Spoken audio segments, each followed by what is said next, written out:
This is the Home Service Success Podcast, your resource for growing your residential contracting business through mindset development, sales, and marketing strategy. We have a very special show for you today.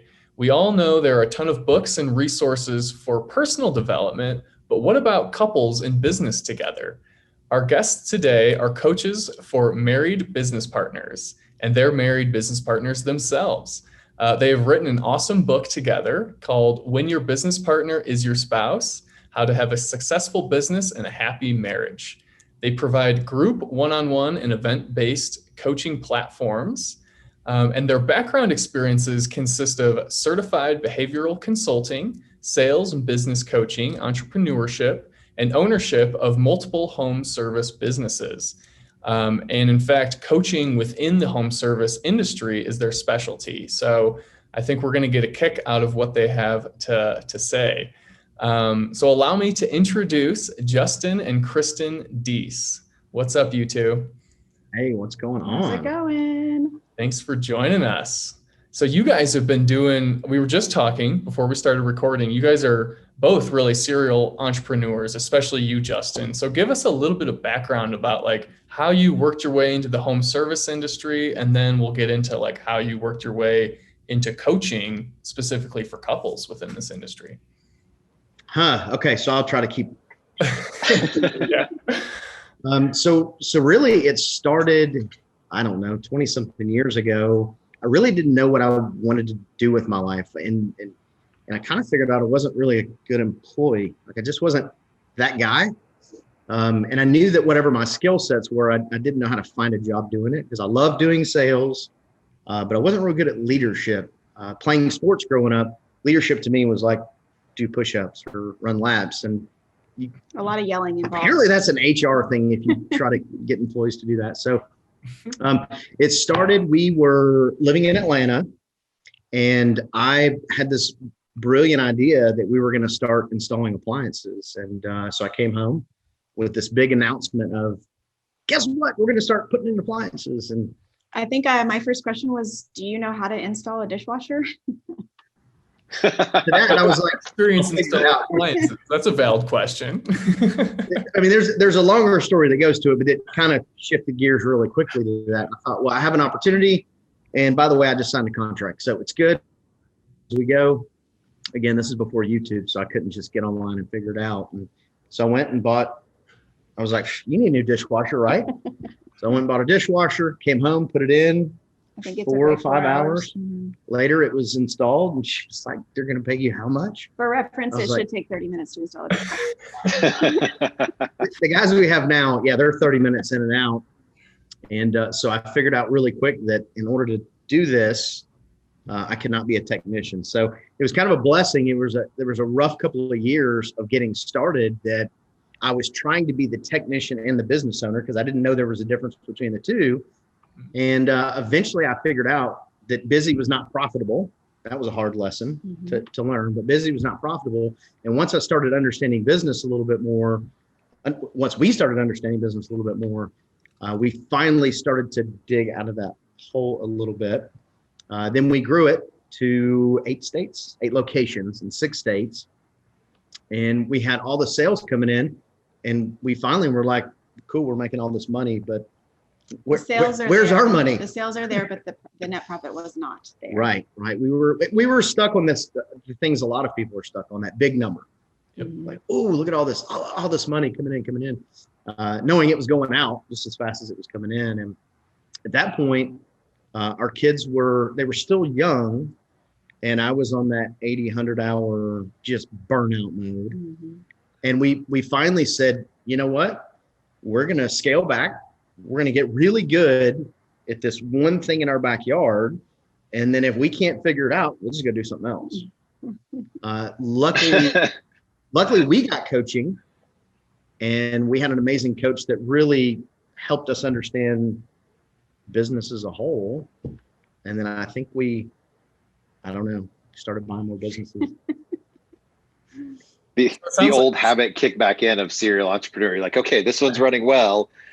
And I think if I read between the lines, because I've known you guys long enough, Justin is a lot like me. So he goes out, he sees the the vision of what's possible or this. And really what happens is behind the scenes, Chris is like, okay, let's make sure that this thing makes money. And I'm going to make sure that it's running smoothly so that Justin can go out and do his fun stuff and the things that you're great at, right? Right. Yeah. Maybe I'm right. Maybe I'm not. Have our own unique abilities. His unique ability is sales and everything that goes along with sales. And mine is organization, structure, systems, numbers, all of those things. And so between the two of us, it works out really well, and we're covering all the bases. Now. Yeah. So before I would get everybody fired up and excited and ready to do whatever the thing is we were doing, like, go team, everybody's fired up. Yes. Now what do I do? Like, I don't know. Tell me. Did you guys know your natural strengths like early on, or was this something that took time to develop as you're working through growing these businesses? So what's funny is I do all of the things I like and enjoy doing all of the things that he hates to do, and vice versa. So I don't like sales or anything associated with sales, but I love, creating systems and forms and working with the numbers and budgeting and all of that kind of stuff. And he hates to do all of that stuff. So it works out well from that standpoint. When we first started, I was not in the business full time. I kept a job and, made sure the power stayed on. And so I was only really doing things in the evening and on the weekends anyway. And that wouldn't have been working with customers anyway, because all of that was happening during normal business hours. So at night after the kids went to bed, I was doing invoicing and reconciling bank accounts and doing collections and, all of the things that also had to be done, but didn't get done throughout the day. Minor details. Minor details. So Kristen, it was probably kind of a leap of faith for you then to quit your full-time job and go work under the family businesses. Yeah, definitely. Especially because it wasn't just us at that point anymore. We had two kids that we're trying to support and make sure that, we're keeping life as smooth as possible for them. And, even if we're stressing about the work or business or money or whatever, we can't let that bleed through into home life, which was a challenge in itself, trying to create those boundaries. So yes, it was definitely, especially for me, because that's that security of, being employed by somebody else that was very secure. So jumping into our own thing was terrifying. So I have a question, Davis, real quick, and you probably have this on your list already. But both of you mentioned, or I know at least one of you mentioned the word unique ability, right? And I'm a huge believer in finding your unique ability and focusing on it. How did you guys figure that out? Like, did you just kind of innately say, all right, you like this, I hate this, let's merge it? Or did you actually do some discovery work, like unique ability work? Did you get it through coaching? Did you get it through reading books? And then after you figured it out, how did you integrate it? Because it's really easy to look at you guys now and say, great, like they figured it out. They figured out what each of their unique abilities are, and it perfectly matches. And it must have been really easy. But I got to believe that it was not that easy in the beginning to figure all that out and then integrate it and start trusting each other to say, okay, you got this, I got this. Do you want to? I can, yeah. So no, it was not easy, because in crazy, bizarro entrepreneur land, hair on fire, 100 hours a week, at least for me, it was hard to not have my hands on everything. Oh my gosh, what about this? What about this? What about this? And then it was like, you look at the bank account, you're like, what about this? And finally you were like, he would leave me alone. Yeah, I had all of the things money wise under control. And then he would log into the bank. He had online banking permission, and he would log in and then he'd start drilling me well, what is this? And what is this? And I'm like, dude, it's this expense. It's this expense. It's this expense. He's like, oh. And then he'd be like, well, I can't believe that that's the only amount of money that's in the account. I'm like, yeah, man, I got to pay bills. Like the money has to go out also, even when it's coming in. Stinking government. But then he also he needed some information, right? Yeah. He just didn't need all the information. And so we kind of worked out some systems between the two of us by saying, hey man, I need you to get back in your lane And I'm going to give you some of the information that you need that's going to make you happy and feel like you're in the loop, but you don't need to know every single minute detail.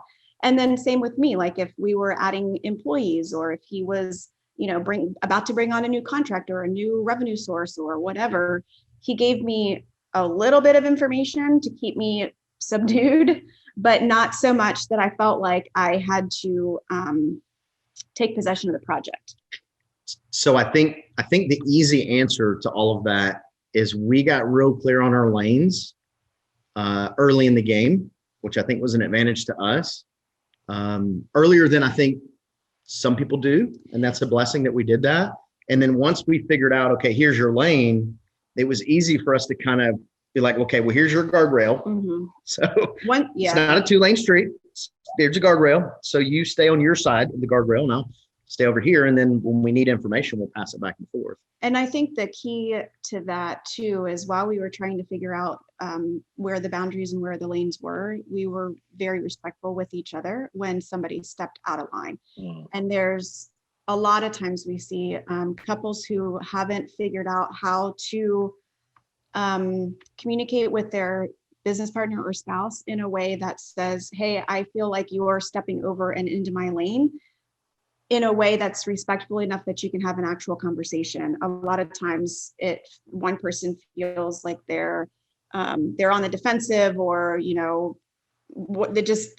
can create conflict. But I think that we have been pretty good about removing the conflict and just, well, now we know the boundaries. So it's easy to say, yeah.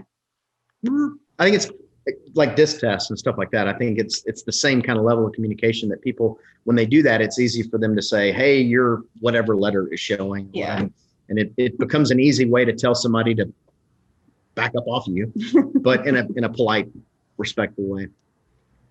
Yeah, I was going to ask about communication styles, because having gone through this yourself, you are at such an advantage because again, you connect with the clients that you guys coach on that same level, and you have a level of understanding of that experience.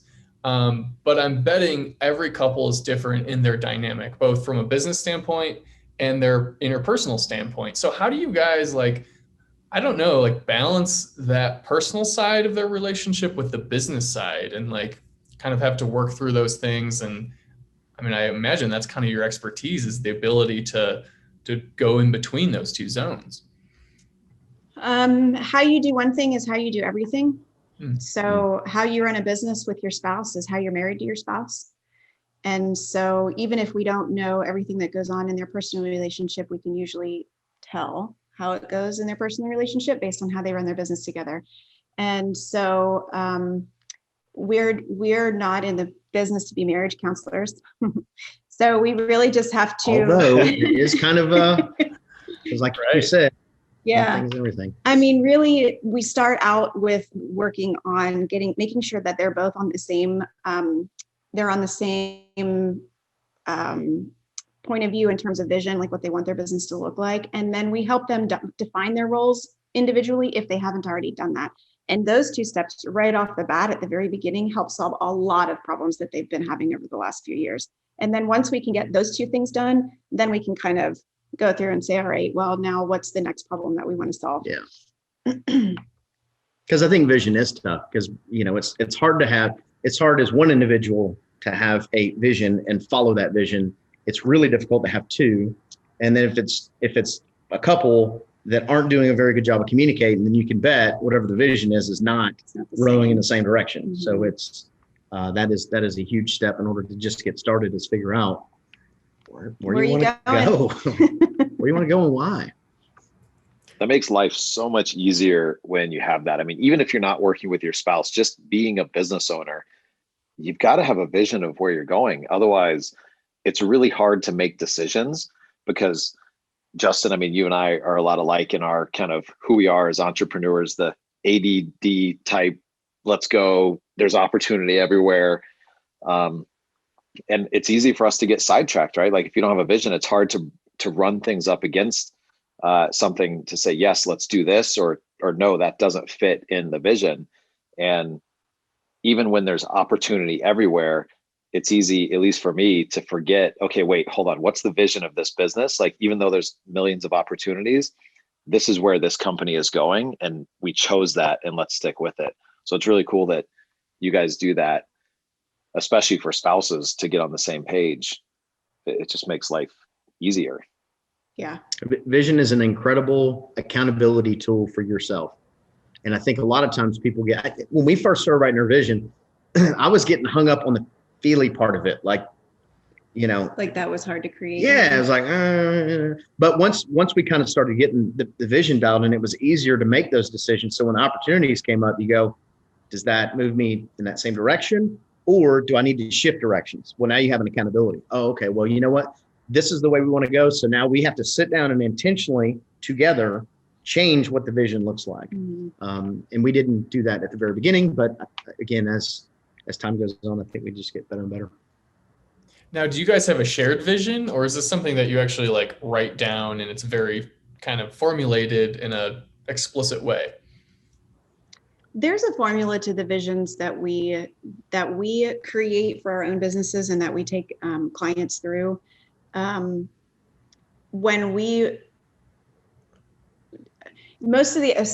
the book that we mentioned earlier, When Your Business Partner is Your Spouse. So one of the whole chapters is about vision, and there's an exercise in there with a worksheet and all kinds of stuff. But really what we encourage business owners to do, especially when they're working with a spouse or another business partner, is to do the exercise individually and then come together and talk about it. Because if you do it individually, then you're getting the authentic version of what each individual wants, as opposed to maybe one business partner is a yes person, and so the other one is driving the ship, and the other one's like, yeah, okay, whatever, and they're not actually getting what they really want.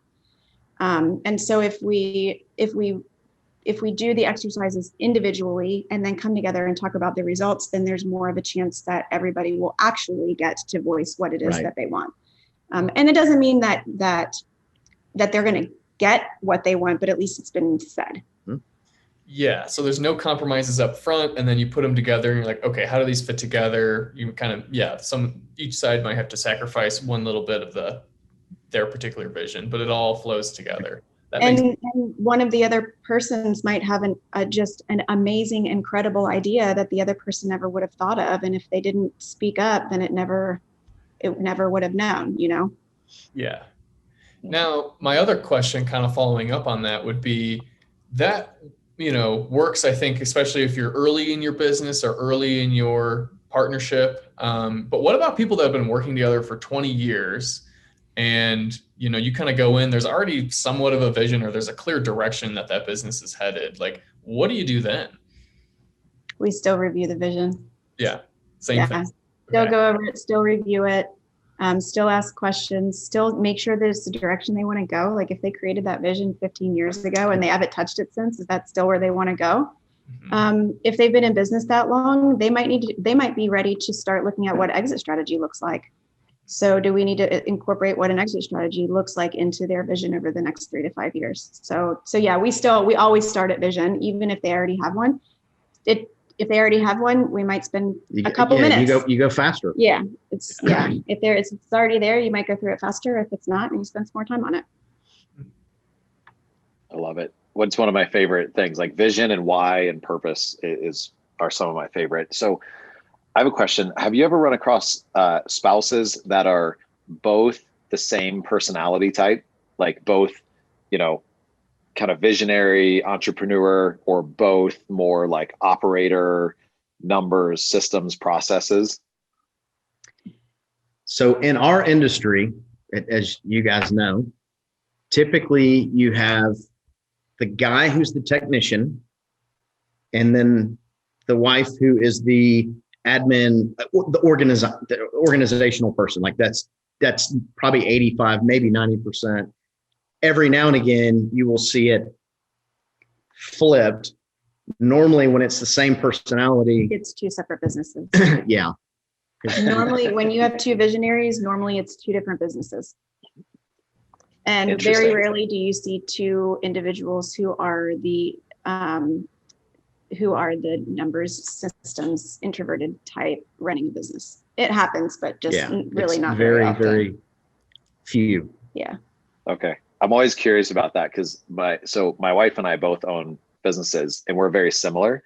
And that's a big part of why I know very little about her company, and she knows very little about my company, and that's the end of it. It's just like, okay, you doing good? You doing good? Yep. Do you need anything? Nope, I'm good. Like, okay, cool. Like we just stay completely out of it. It's so funny because I think we would probably kill each other. Yeah. Well, I mean, you have two strong personalities like that, and it's difficult sometimes to feel like you're being heard, to get your point across, you know, all of the things. And then more than likely, you both have somebody in your own respective businesses that handles the detail stuff. It doesn't have to be your spouse that's doing it, Right. but there is somebody there, I'm sure, that's handling the detail side of things. Okay. It makes me feel better that you are the ones that said it's two separate businesses, because I'm like, man, should we be like doing something together? Like, would we be more powerful? I don't know. That doesn't probably sound Well, like and it. I was going to ask, like, is it really two separate businesses in most cases, or is it just run like it's two separate businesses, you know? A lot of times it's two separate. It's two totally, I mean, it could be possibly in the same industry or complementary of each other, but not necessarily the same business running by two different, two different. Just running. All right. So if you're listening and you and your husband both own HVAC companies and you're the same personality type, you should probably split and compete against each other. It'll be a win-win. Or let it go a little bit and find a really awesome operations person that you will both say, yes, operations person, we will follow your lead for operations. Right. Gosh, that's fascinating. So I kind of want to work our way into this whole like growth mindset, personal development side of things. So Kristen, you have a behavioral consulting background, right? So how does that tweak the way you think when you're interacting with these business owners and like just noticing their body language? Or I don't know, this isn't my area, but I'm curious about it. The behavioral consultant came through DISC, DISC, which is one of the 3 or 4 major personality tests. I was going to say Briggs and Stratton, but that's small engine. What is it? Myers and Briggs and Myers. Briggs and Stratton, I love it. Yeah. I have done the Myers-Briggs personality assessment. So is that part of it? It's similar. Yeah, it's similar. The whole the idea of the personality assessment, they're all similar. They have all the little differences between, but it's all the same idea, and that is that people are uniquely the same. Yeah. And so when going through the DISC analysis is a really cool tool to see how people communicate, to see how they think, to see how they process the world around them. And based on the personality read, I alter my communication style to match up with that person's personality read so that we can get on that same level of communication faster. Some people are more direct, some people are not, some people want a lot of details, some people don't, some people are extroverted, some people are introverted. Once I can dial into whatever that personality type is, then it makes learning and teaching and communication so much more effective because I can change how I'm delivering to accommodate that personality type. Well, leadership in general in every company should use one of those tools, because it's amazing what happens.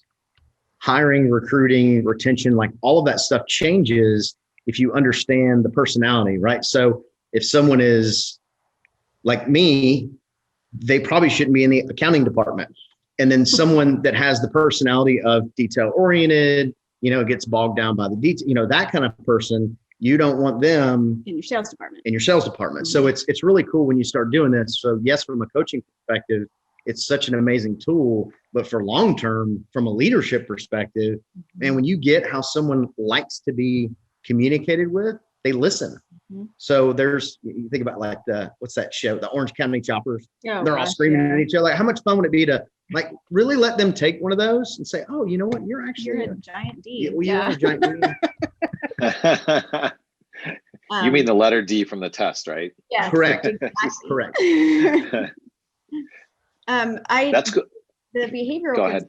really came from I was doing that as a hobby. I thought it was really interesting and fascinating the way people function and the way they think and the way they see the world. And so it really was just a natural extension and add on to what we were already doing. Just and it's, I nerd out on it. I find it completely fascinating to learn about that kind of stuff.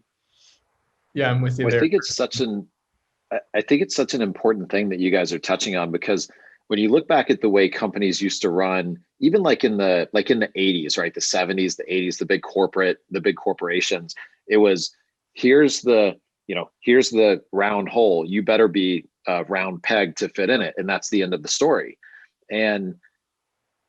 Or you don't work here.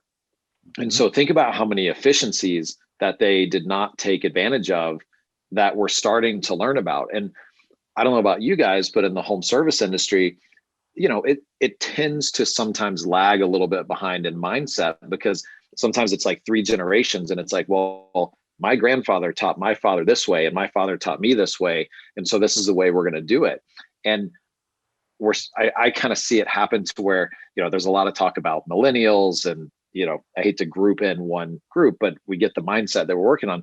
They want to be seen for who they are and be respected for who they are. And so the companies that are taking the advice like that you're giving to understand that individuals are individuals and take the time to learn a little bit more about what makes them tick, and then they're giving them fulfillment through that, those are the companies that are really growing fast right now. And those are the ones that aren't having as many issues hiring and retaining people. So for people listening to this, I think it's really important that at least one thing we pull out of this is, look, even though you might own a company, and that might be a big company, is you've got to start doing things a little bit differently, because that's just the way that the world works now. You have to pay attention to that. And I mean, at WIT, we try, we can always do better, but we pay pretty close attention to like how each individual works and try to, at least match some of that with how are we giving fulfillment through their position. And a lot of times we'll have somebody we hire for one position, just doesn't quite match. Whereas 10 years ago, when I was running the company, I probably would have been like, great, well, you just didn't work out. And now we say, well, hold on, do they have other strengths? And let's have a conversation about those strengths and see, okay, great. Can we maybe morph it a little bit? Because ultimately they have, their core values fit, but it's just the position isn't quite working the way it is. And we never would have done that 20, 30 years ago. That's actually one of our little internal mottos, I guess you could say, is putting the right people in the right place, so that we can get the job done right. Well, and again, from leadership perspective, we have to remember the world we live in is changing super fast. So it's not like it used to be where people were like, you know what, I don't like this job, but I'm going to stay here because I don't have any options. I mean, there's a million ways for you to make a living sitting in a living room without having to deal with certain things. And the truth is companies tend to really want to talk about their goals with employees. And truth is, they don't care. They don't care your goals. They care about their goals. So if you figure out how to message match the two of those together, then you don't have a rub necessarily. You have something that goes, wait a minute, if mine is matched and theirs, and they're together, now we all win. And I think the companies that are winning right now are figuring out that you can give an employee a goal all day long, but if it doesn't match they're like, thanks. Like, I don't care what my sales goals to be. Here's what my goal is: to be home at a decent hour, or to, not miss another kid's event. Yeah, this is resonating with a lot of conversations, Stephen, that we've had with various owners. One I think about is, I think it was Travis Smith who mentioned, like, I don't place sales demand on my technicians. Like, my technicians go in, they do their install, they're super quality detail oriented, but I don't expect them to be the introvert trying to upsell that customer when they're in the home. It's like, that's not their job and that's not their strength. Unless they, kind of to your point there, Justin, unless they explicitly express interest in doing that, or it follows, plays into their personality type. And, they have such an awesome little operation over there because of that reason. So I love this notion of, utilize people's strengths, work to their strengths. And then also on the kind of the personal development / motivation side, a lot of these companies that are, again, growing really quickly are ones that one of their first questions that they'll ask in an interview is like, what are your personal goals? And so you're already starting to build this culture around like, let's all grow together. Like this is a business that wants to grow, but it's more than that. It's a bunch of people. It's a collection of people that want to grow. Yep. I think it's our job as employers to bring in the right talent that fits with our company's vision and goals, and not vision and goals, but core values.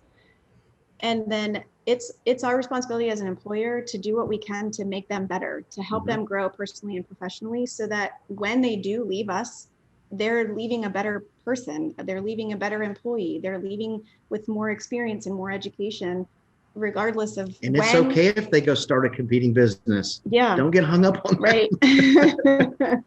It's okay. There's plenty of work out there for everybody. So I think a lot of employers get hung up on that. People come in the interview and they're like, I really want to start my shop one day. And I hear business owners are like, oh, I can't hire him. You're an entrepreneur. Why would you be upset by this individual wanting to do that? Just nurture them and have some boundaries on what that looks like, and help them dominate. I mean, so. Yeah. That's one of our questions. I mean, Davis, I don't know if you remember or not, but when we interview people, we're like, just answer honestly, do you have an interest in being an entrepreneur or starting your own business one day? And it's not as many as I think it would be that say yes. I guess, my personality as an entrepreneur, I'm like, well, everybody wants to be an entrepreneur. But we ask that question, and then we try to nurture that if they really do. We try to say, okay, cool. Like, let's just have open conversations about it. Don't ever feel bad about coming to us and saying, hey, I'm really thinking about this. I'll help give you a better perspective of what it's like to be an entrepreneur, because I think people that have never been an entrepreneur before only see this small little fraction of what it's really like. And so if we can show people what it's really like behind the scenes, now they can say, okay, yeah, I really want to do it. Or what happens a majority of the time is they're like, oh, I got to do all of this and all of this and all of this and all of this. And I'm going to struggle for a couple of years, and I've got to find clients and do the work. And, and how much do I lose to taxes? Hold on.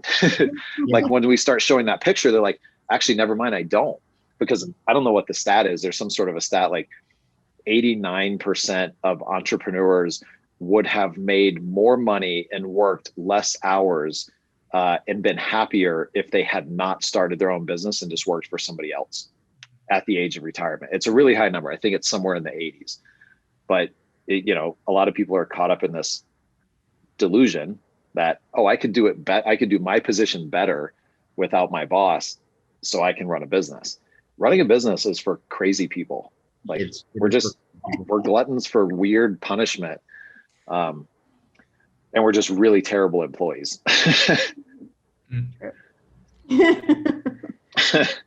Well, I've got one concluding question for you, Kristen and Justin, and this is a question that I like to ask a lot of our guests, especially coaches and ones that get to interface with a lot of business owners.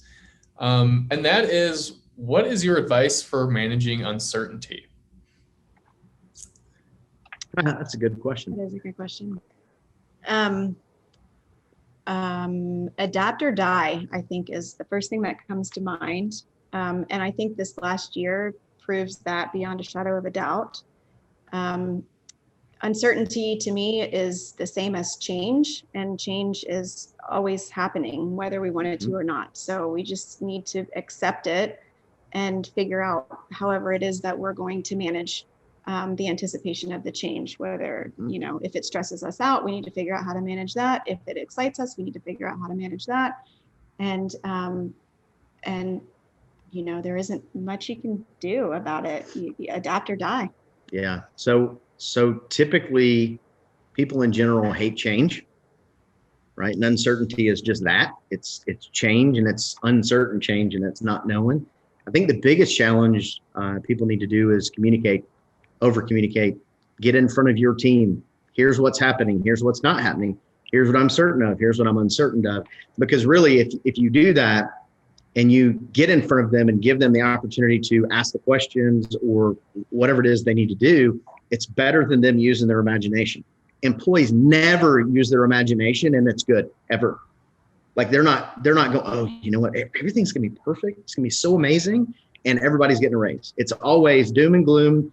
The world's coming to an end. So I think the more from a leadership perspective that it's okay to be vulnerable and be a leader. Get in front of the group and do that. We had to do that with this whole thing that just happened. I don't even remember what it's called now, but we had to go in front of the team and go, hey, look, here's what's going on. We're gonna make it through this, but here's what's going to change. Everybody has got to.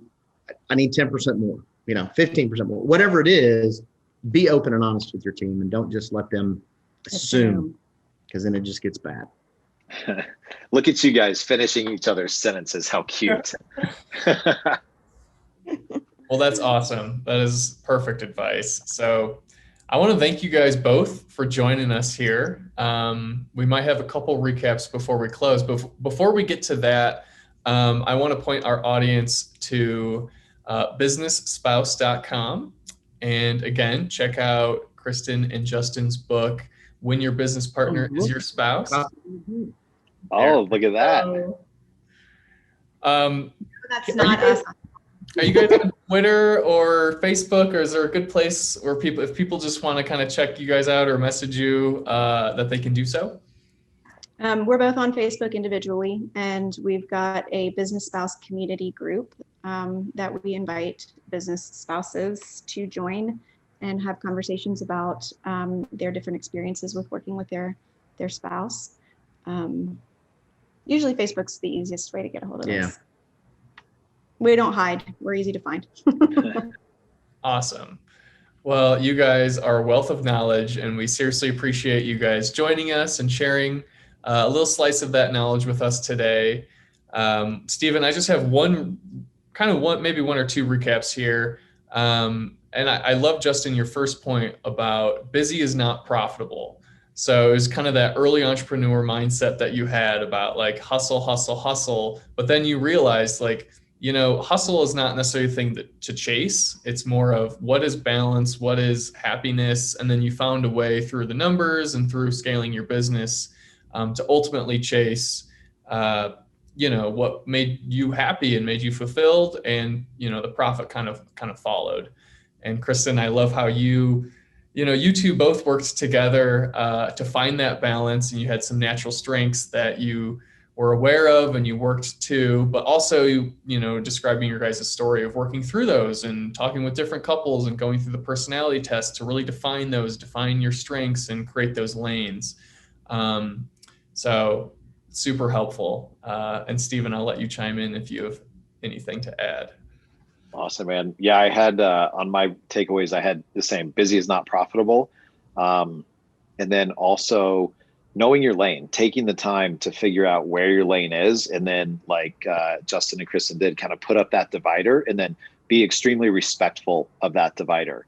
So if you're a business spouse working together and you've been doing something for 20 years, going through that process to really identify your lane and then being respectful is going to take a little bit of energy and effort. But as you can see with these two, it's very, very worth it, and all the people that they've been coaching. So take the time and be very respectful of each other to identify those things. And one of my favorite things is always vision. So anybody listening to this show by this point better have a vision for the company. But if you're working with your spouse, make sure that you maybe go through an updated version of that vision and do it separately, because one person might have something really cool that I think, as Kristen said, somebody might be more of a yes person and be afraid to share that. But that could be one of the coolest things that comes up in your business. So just remember, you're in this together. So make sure that you have a shared vision and you take the time to do it. And then, around change, adapt or die. Look, change is all over the place, like both of them said. Just get over it. It's going to happen, and stop attaching to being like pissed off that it's happening. It's going to happen. Let it happen and just go with the flow. Otherwise, you're going to be miserable. That's my takeaways. Beautiful. Well, thank you two once again so much for joining us. And for our audience, you can join the discussion on our Facebook group, Home Service Marketing and Success, or find more information at whatdelivers.com. All right. Thank you all and have a great rest of your day. Thanks, guys. Thank you.